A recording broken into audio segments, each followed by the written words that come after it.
in the grocery store. What's up, Julie? It was real nice to talk to you. She looked at me, she laughed, and she said, "It's so thick. Oh my gosh, it's so thick." She said twice. I guess it is thick.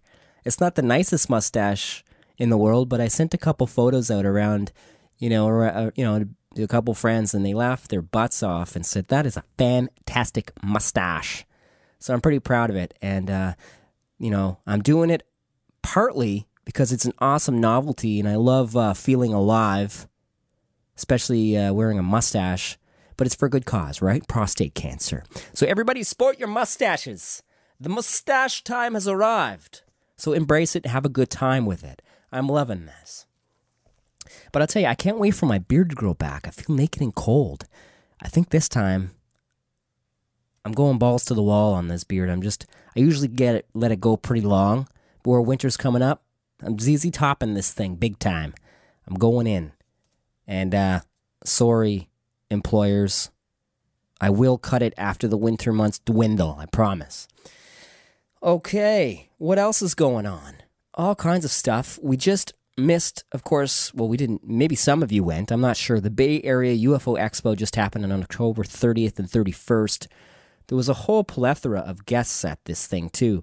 Let me just knock off a few names here. Robert Dean, Richard Dolan, Colonel Charles Halt, Leslie Kane, Roger Lear, Paul Laviolette, Jason Martell, Tricia McCannon, Nick Pope, Giorgio Toukalos. All kinds of people. And I guess it was 2 fascinating and fun-filled days and nights meeting the world's most sensational speakers, talking about UFOs, ETs, interterrestrials, and all kinds of interesting things. So the Bay Area Expo just happened. I want to make a mention here, too, that the International UFO Congress is happening February 23rd to the 27th, which is happening in 2011. It's taking place at Fort McDowell, Scottsdale, Arizona, February 23rd to 27th this year, 2011. Can you believe it? It's happening already. Alejandro Rojas and a crapload of other people are going to be there. It's going to be a huge affair. So if you can get down there, do it. What else can I tell you? It's the 30-year anniversary of Bentwaters Woodbridge event, or better known as the Rendlesham Forest incident. With big-time names as Halt, Peniston, Cabansack, and Burroughs, where they had that 3-day event where they had looked upon a craft in the woods, and of course, Peniston touched it. They had 10 minutes of audio that they had taken with a dictaphone. They witnessed craft in the sky, beaming lights to the ground. There were insignias on the craft. Go to Open Minds and check that out. God, they should be paying me for this, how much I'm plugging them. It's unbelievable. Check it out. It's amazing. There's all kinds of stuff going on. KRQE News 13 or KRQE.com reports on a saucer dig by the University of New Mexico. I'll talk about that. So yeah, just wanted to give you the lowdown on what's been going on. It's been pretty busy, and I've been having a great time. I love doing the productions for Unified Field or the Unified Field Radio, UFR, or whatever you want to call it. We have a bunch of different names. It's fun to say them all. I should make mention, like I said earlier, send your questions and comments. I'm always looking for experiencers, specifically abductees. I want to hear your stories. UnifiedFieldRadio@gmail.com. Do not hesitate to go to YouTube.com and MySpace.com// Unified Field Radio for all your archived episodes. They're all there so far, up to number 7, the Suzanne Taylor interview. I'm going to be dropping the Kathleen Martin episode up there by Monday, I'm sure. And then there's going to be another one probably a week later, number 9. I think it's Stan Romanek. Yeah, then there's Sean Leonard and Paul Hellier. And all the future shows coming up. It's a big, bad archive, always there. And I created a new beginning for it, Unified Field Radio beginning with a nice little alien gray there. And it sounds like there's old film sputtering. I'm putting a little bit of production value into it. This is all me. I don't get paid for any of this stuff. I always mention this to you. It's because of the passion that I have to be creative, to seek truth. I'm passionate about this. To seek justice and truth, peace. And I'm passionate about that, so I created a new beginning for the radio program on Unified Field Radio over there at the YouTube and MySpace. And I added a lot more pictures in there so you can see what's going on. Like the new Suzanne Taylor episode that's up there, I probably got about 50 pictures of crop circles that have happened. You know, even the one that we spoke about on the Exopolitical Pulse of the face of the Shroud of Turin. And the stacked crosses, I think, might be in there as well. But there's all kinds of cool ones. They'll blow your mind. Plus some lovely pictures of the beautiful Suzanne Taylor out there. By the way, buy a copy for a movie. What on Earth? I can't stress that enough. It's fantastic. I think you'll all dig that.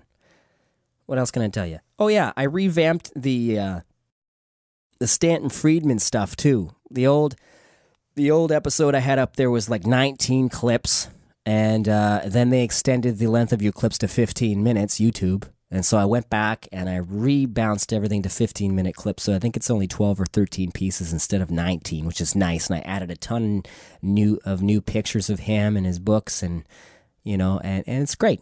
It's great. So check that out at the YouTube.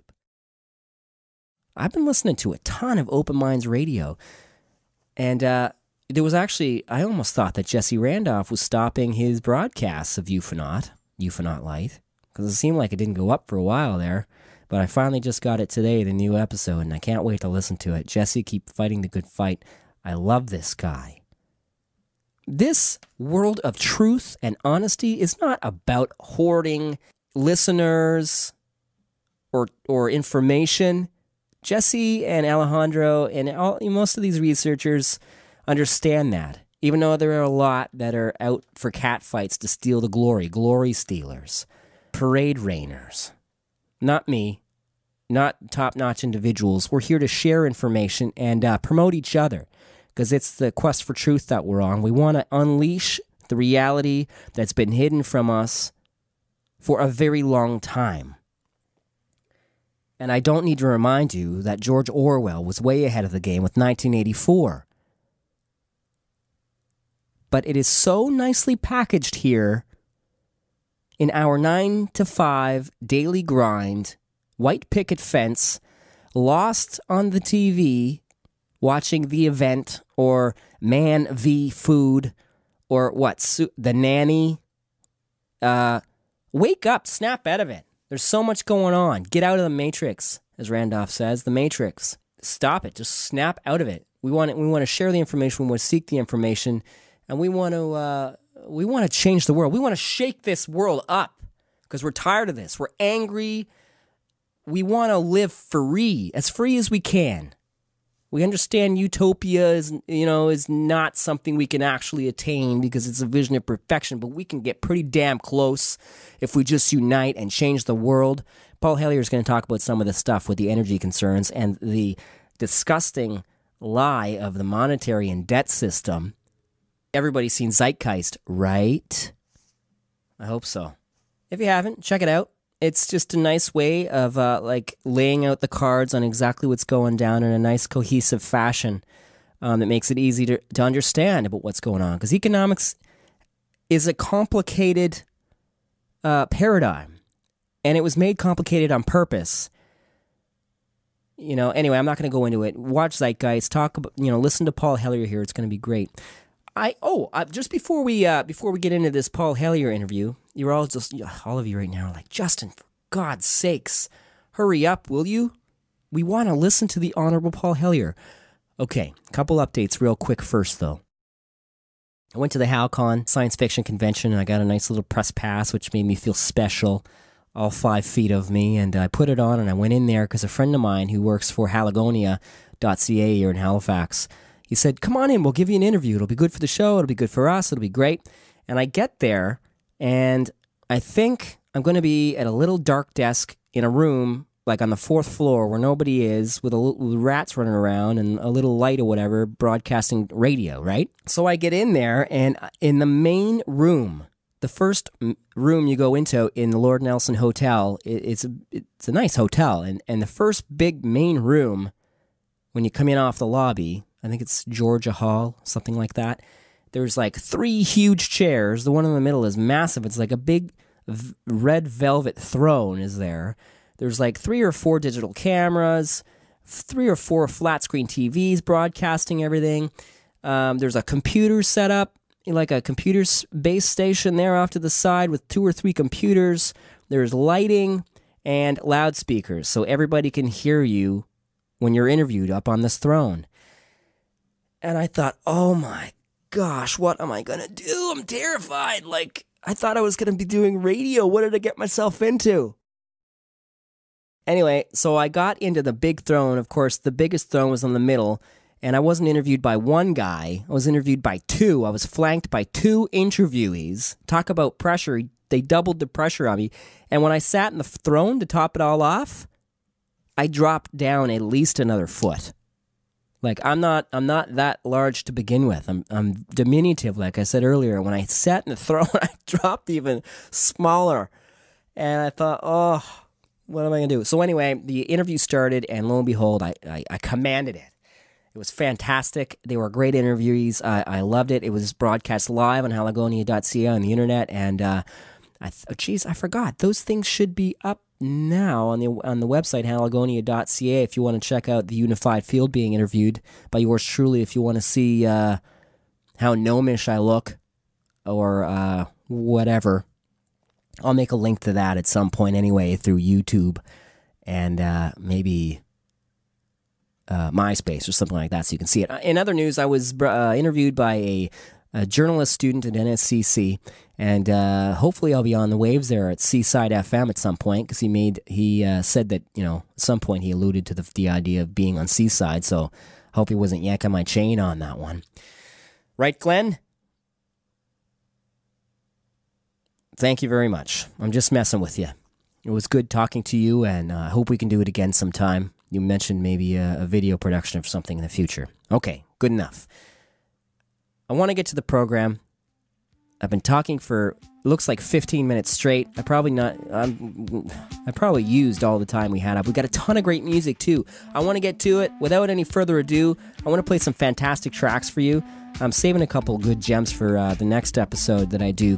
A lot of good stuff coming at you. I'm Mr. Justin Brown. Thanks for joining us. Now that we got all that stuff out of the way, I may not have to mention it later, but I might do it quickly if we have the time.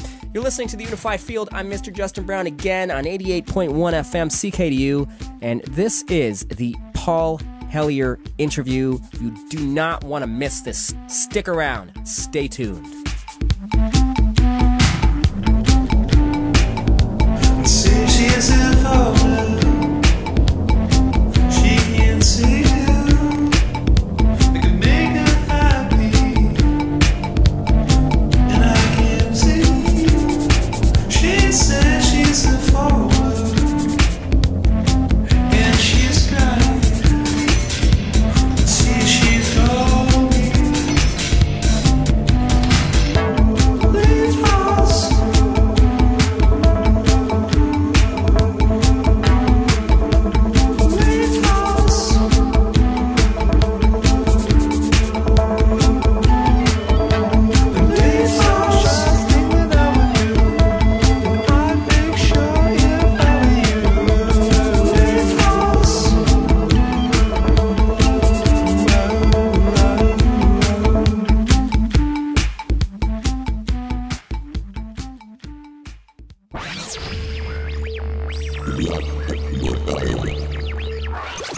Break your downtown lunch routine. Wong's Restaurant is a traditional Chinese oasis in downtown Halifax. Wong's has all your old favorites, and some new ones too. Have your choice of our delicious daily lunch combos, affordably priced from $7.99 to $9.99, including drinks.